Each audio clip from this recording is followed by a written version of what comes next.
అమ్మగారు ఆవు పాలు తెచ్చిన. ఆ పాలక్కడ తగలేసి నువ్వు తగలడు.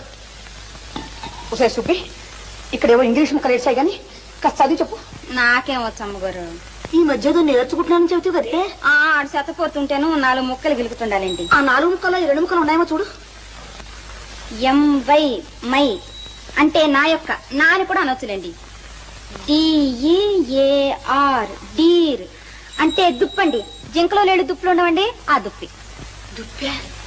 నీ మొహం ఎవరైనా నా దుప్పి అని రాసుకుంటాటే? అది కాదండి, డియర్ అండి. డియర్ అంటే అంటే నాకు సిగ్గేస్తుందండి. ఓసి నీ సిగ్గు తట్టుబంట్ల గాను త్వరగా చెప్పి చావే. అంటే ప్రేమించుకునేటప్పుడు ఇంగ్లీష్ లో అనుకునే మాటలండి. అంటే నాథానా? అదే కాదండి, ప్రాణేశానా? అవన్నీ పాతకాలపు మాటలండి. ఇప్పుడు వాటిని ఎవ్వరూ ఆడటం లేదు. అయితే ఏమిటి చెప్పవే? అంటే నా ప్రియా అని. ప్రియానే?